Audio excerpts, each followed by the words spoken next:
삶의 준비를 위해서 무엇을 하시는가? 중국 정권 심판의 1번지 만들어 갈 수 있도록 노력하겠습니다.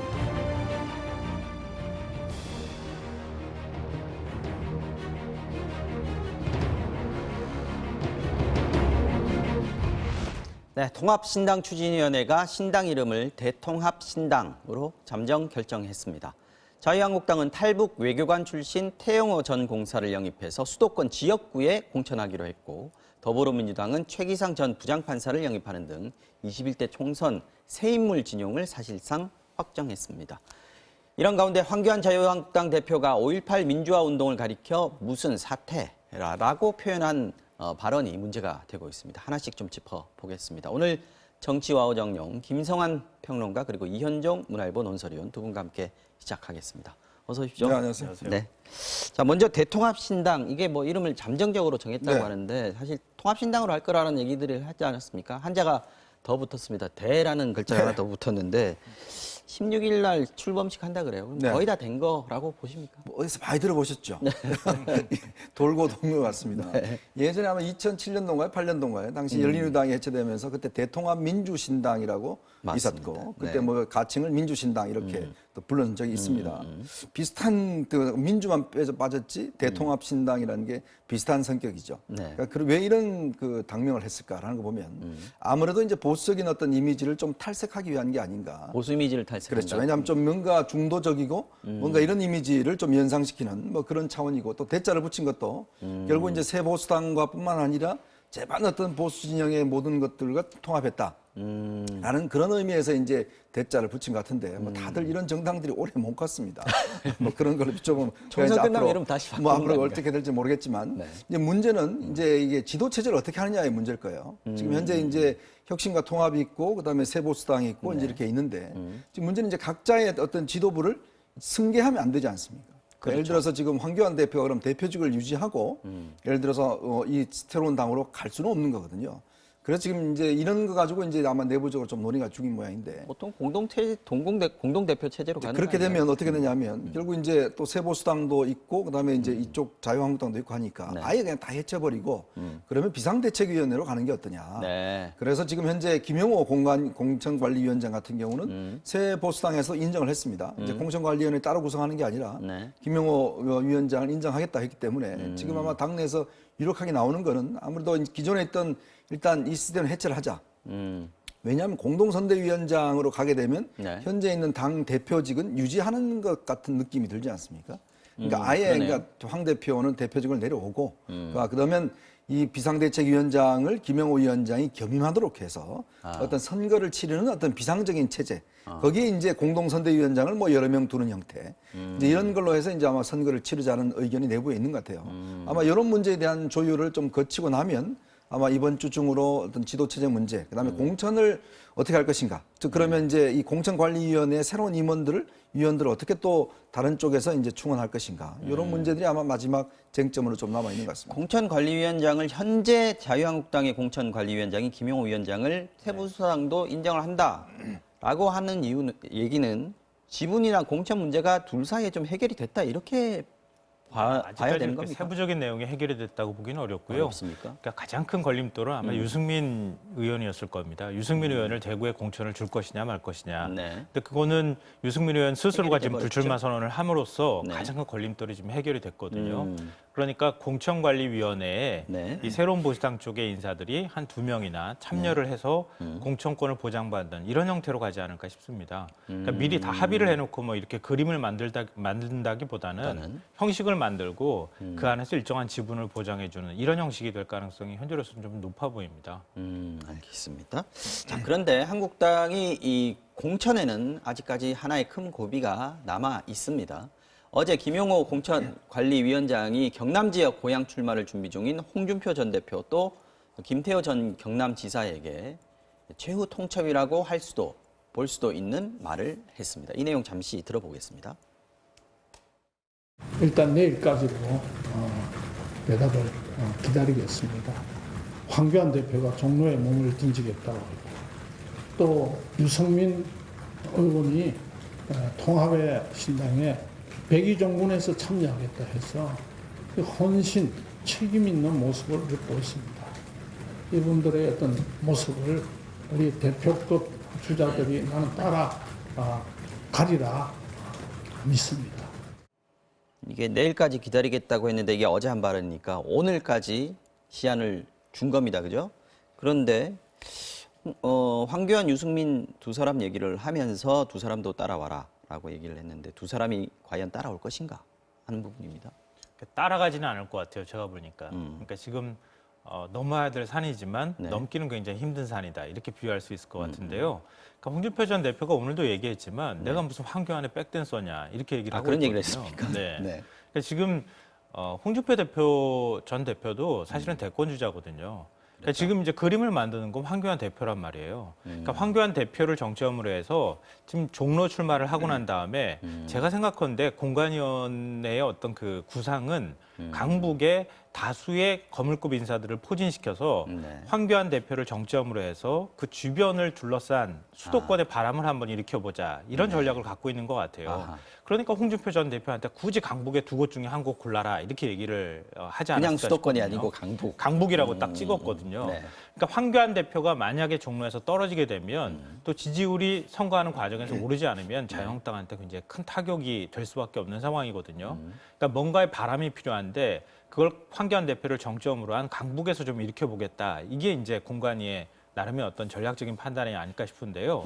또 홍준표 전 대표 입장에서 보면은 대권 주자인데 네. 내가 만든 그림도 아닌데 내가 가서 지금 수도권 험지라고 말은 하고 있지만 떨어질 가능성이 굉장히 높거든요. 사실은 현실적으로 지금 그렇거든요.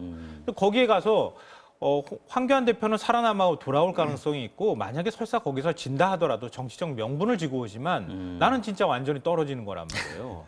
내가 거기를 왜 가느냐. 차라리 훗날을 도모하는 게 낫지 않겠느냐. 이제 이렇게 얘기를 하는데 오늘 또 언론하고 인터뷰를 한 거 보니까 고향 창녕 있는 쪽에서 출마를 하려고 지금 준비 중인데 네. 내가 양산까지는 가능하겠다. 이런 얘기를 좀 했다고 하거든요. 양산이요. 네. 그러니까 김두관 의원이 지금 내려가기로 한 그렇죠. 것입니다. 네. 그러니까 그런 방식으로 경남 지역 쪽에서 뭔가의 바람을 일으키거나 아니면 경남 지역 쪽에서 뭔가를 할 수 있는 건 가능하겠다라는 반응을 좀 보이고 있기 때문에 지금 고향만 고집하진 않을 수는 있지만 그렇다고 서울에 올라오겠다고 하는 뜻은 아니다. 근데 김태호 전 지사 같은 경우도 사실 제가 볼 때는 좀 억울한 측면이 있어요.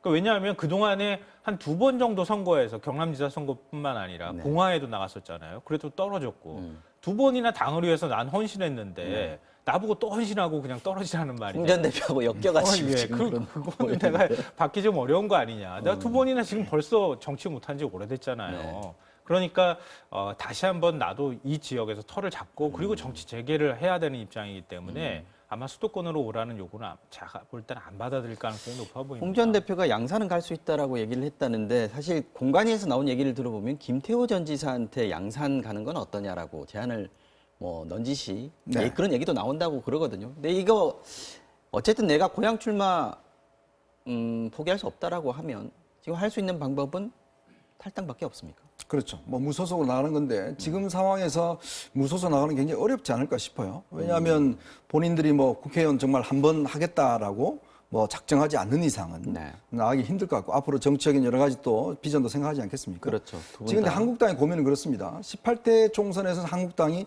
정말 서울 지역은 다 석권했잖아요. 그러면서 그때 아시겠지만 고 정도원 의원이라든지 뭐 네. 김용태, 뭐 정택은 뭐 이런 이런 쭉 의원들이 굉장히 많았었어요. 근데 두 차례나 선거에 일단 실패를 하면서 결국 서울 지역의 자원이 거의 고갈됐습니다. 이제 그렇다 보니까 서울 지역에서는 정말 한국당 이름으로 나와서 당선된 게 김성태 지금 전 원내대표 강서에 나온 네. 뭐 한 두세 명밖에 없어요. 이제 그러다 보니까 지금 다들 뭐 지역 위원장은 있지만 우리 국민들이 또 이름을 이야기해서 알만한 사람들은 거의 없는 상황이거든요. 그러니까 그게 지금 현실적인 고민입니다. 그러니까 보수 통합을 한다 하더라도 네. 제일 이제 전략 지역인 서울 지역에 40여 개나 지금 되는 지역구에 뭔가 그래도 이름을 알만한 사람들이 나와서 바람을 일으켜줘야 되는데 실제로 그렇게 할 수 있는 사람들이 꽤 없다 보니까 지금 이제 좀 이름이 있는 사람들은 다 서울로 차출을 하는 이런 이제 지금 상황을 되는 것이거든요. 그래서 뭐 지금 보면 홍준표 전 대표나 김태호 전 그 의원이나 이런 분들을 다 이제 서울로 좀 오려고 하는 게 그 이유인데 이제 본인들 입장은 사실 이게 어떤 면에서 보면 가서 될 가능성이라든지 이런 것들 따져볼 거 아니겠습니까? 네. 그나마 경남 지역에 있으면 그나마 괜찮지만 그래서 지금 여러 가지 제안을 하는 것 같아요. 지금 김태호 지금 전 의원 같은 경우는 지금 이 노회찬 의원이 했던 창원으로 가는 문제라든지 뭔가 이쪽 지역의 상징적인 지역들 네. 그런 지역을 좀 타겟을 정해서 본인이 가면 뭐 그 정도까지는 어떠냐. 그리고 지금 홍준표 전 대표도 김해나 양산 뭐 이 두 개 중에 내가 갈 수도 있다는 지금 타협안을 내고 있어요. PK 안에서 험지. 그렇죠. 피해 안에서의 험지. 안에서 뭔가 각을 지는 거. 그럼 예를 들어서 뭐 그런 명분이죠. 내 문재인 대통령 집 있는 데 가겠다든지, 노무현 대통령 고향 가겠다든지, 뭐 이런 식으로 해서 본인이 이제 비껴가려는 것인데, 사실 홍준표 전 대표는 동대문 지역이지 않습니까? 거기 지금 민병도 의원이 있는 지역에서 이전에 출마를 했었거든요. 네. 의원을 했었죠. 당에서 입장에서 보면 어떻든 간에 보수가 뭔가 전체가 다 총동원된다는 어떤 그런 모양새 그리고 또 대선 후보급들이 뭔가 당을 위해서 헌신한다는 모습 이런 걸 좀 연출하고 싶어 하는 것 같아요. 뭐 그런 상황인데 어쨌거나 또 이들 또 주장도 사실 무시할 수는 없습니다. 그렇다고 해서 뭐 PK 지역에 무조건 다 되면 되느냐 이것도 아니거든요. 그러니까 그런 어떤 상황들이 여자가 있기 때문에 아마 타협안을 저는 택하지 않을까라는 생각이 듭니다. 근데 이게 공관위 입장에서 굉장히 고민스러운 부분이 김태호도 있는데 홍준표도 있는데 이 소리 나올 가능성이 높다는 거예요. 왜냐하면 지금 TK, PK 물갈이 공천을 해야 된단 말이에요. 특히 TK 같은 경우에는 한 70% 물갈이 하겠다는 얘기까지 나왔거든요. 본보기를 좀 보여줘야 될 필요성이 있는데. 근데 그 입장에서는. 의원들이 다 지금 홍준표 전 대표, 김태호 전 지사를 바라보고 있다는 거예요. 저 사람도 안 하는데 왜 우리한테 하라고 하느냐. 그 얘기 나올 수 있죠. 그러니까 똑같다 이런 논리가 나올 가능성이 있거든요. 그러니까 공관위가 어떤 방식으로든 넘어가면서 그러니까 최소한 수도권은 아니더라도 뭐 타협안이 어떻게 나올지는 모르겠지만 그래도 뭔가 당의 요청을 수락하는 듯한 모양새를 만들어줘야 그래야 이제 TK 그러네요. 쪽에 물갈이 했을 때 의원들의 반발이 작아질 가능성이 있다. 이것까지 보지 않을까 싶습니다. 어쨌든 어떤 식으로든지 오늘 안에 양쪽이 약간 접점을 찾을 가능성이 좀 있어 네. 보입니다. 네, 알겠습니다. 인재 영입 얘기도 잠깐 해보겠습니다. 자유한국당이 탈북 외교관 가운데 최고위급이죠. 태영호 전 영국 주재 북한 공사를 영입을 했습니다. 오늘 태전 공사가 국회에서 기자회견을 열었습니다. 그 내용 일부 들어보겠습니다. 자유를 찾아 북에서 갓 넘어온 새내기 대한민국 국민도 헌법기관인 국회의원으로서 당당히 그 일익을 담당할 수 있음을 보여드려서 대한민국이 어떤 나라인지 다시금 증명하고자 합니다. 존경하는 국민 여러분, 저는 이번에 비례대표가 아니라 자유한국당의 지역구 후보로 도전할 것입니다. 네, 본인도 얘기했는데 이게 비례 아니고 지역구라는 점에서 좀 의외가 아닌가 싶은데. 네, 저도 뭐 깜짝 놀랐습니다. 아마 비례 정도는 갈 수 있지 않을까라고 저는 예상을 했었는데 지금 지역구를 나가겠다는 거거든요. 저는 아마 여러 가지 의미가 있는 것 같아요. 이걸 뭐 예를 들어서 그 태영공사가 한국당 간 어떤 정파적인 이해관계를 떠나서 일단은 지역, 혈연, 학연 아무것도 없습니다. 자, 그런 분이 어떤 면에서 보면 이제 한국에 와서 탈북자가 지금 우리가 한 4만 명 정도 되거든요. 그럼 이제 탈북민들이 와서 직접적으로 그냥 지역구에 도전하는 거예요. 사실 지역구 같은 경우는 19대 때 조명철 의원이 이제 탈북자 출신인데 그분은 이제 비례대표를 했습니다. 그렇기 때문에 실질적으로 지역구에 도전한 분은 없거든요. 그럼 이번에 처음이 되는 것이고 또 하나는 여러 가지 북한에 보내는 사인들이 있을 겁니다. 즉 탈북한 사람이 한국에 와서 정말 지역구에 출마를 해서 어떤 면에서 여기 한국에서 한다라는 여러 가지 어떤 메시지를 주는 측면이 있을 거예요. 또 하나의 어떤 의미는 지금 태영공사가 어떤 면에서 우리나라 어떤 여러 가지 분들 중에서 가장 북한 실정을 잘 알고 있다. 즉 김정은을 잘 알고 있다라고 이야기를 하지 않습니까? 그러면서 본다면 아마 이런 부분에 대한 어떤 이제 국회 내에서 만약에 당선된다고 한다면 아마 이런 것들을 좀 국회 내에서 여론화시키는 작업들 이런 것들이 좀 가능할 걸 보는데 아마 제가 알기로는 좀 당선이 용이한 강남 지역 쪽에 강남 3구 쪽에 지금 일단 아마 공천을 하지 않을까. 뭐 본인이 지금 거주하시는 것도 그 근처를 알고 있습니다. 그렇다면 아마 이 의미는 물론 뭐 여러 가지 이제 처음으로 또 도전하는 거기 때문에 많은 어려움이 있을 겁니다만은 그러나 여러 가지로 저는 정책으로 함의가 크다라고 생각이 듭니다. 말씀하셨듯이 뭐 지역 기반이 없고 혈연 학연 없다 이거 말고도요. 현실적으로 지금 이분 같은 경우에는 경호를 받고 있지 않습니까? 24시간 밀착 경호를 받고 있는 분으로 알고 있는데 선거 운동이 불가능한 거 아닌가요? 그렇지는 않을 것 같고요. 그러니까 일부러 강남에 사실상 그 전략공천지거든요. 강남은. 그렇죠. 그러니까 강남은 전략공천을 모두가 가고 싶어하는 자유한국당에서. 예, 그렇죠. 그러니까 그리고 또 굳이 뭐 선거운동이 필요 없다는 얘기가 나올 정도로 그렇게 이제 그 지지세가 두터운 곳이다 이렇게 또 볼 수 있는데요. 저는 태영호 전 공사를 이런 식으로 전략 공천을 하는 것은 자유한국당 입장에서는 신의 한 수였다라고 생각해요. 그러니까 그동안에 인재 영입 인사들 굉장히 많았지만 네. 뭔가 이렇게 임팩트한 느낌을 못 줬거든요. 그러니까 태영호 전 공사 같은 경우에는 그거보다는 좀 결이 다른, 그러니까 그동안에 민주당에서 좀 생각하지 않은 허를 찌른 그런 공천이 되지 않을까라는 생각은 들고요. 어떤 의미에서 그런 말씀 드렸냐면은 네. 폭탄의 뇌관 역할을 할 가능성이 있다라고 생각이 돼요. 그러니까 뇌관 역할을 한다는 건 뇌관을 빼면 폭탄이 터지지 않잖아요. 네. 그러니까 그동안에 자유한국당이 가장 걱정했던 부분이 뭡니까? 선거가 가까워졌을 때 평화 프레임이 또 작동하는 거 아니야? 이거였거든요. 네. 그러니까 그래서 나경원 전 원내대표가 뭐 미국 관계자들 만나는 자리에서 4월 총선 전에는 북미 회담도 하지 말아달라 뭐 이런 얘기 했다는 거 아니에요. 그런 것처럼 평화 프레임이 작동하거나 남북 관계 개선 신호가 나올 경우에 또 표심이 흔들릴 가능성이 있다고 보는 거죠.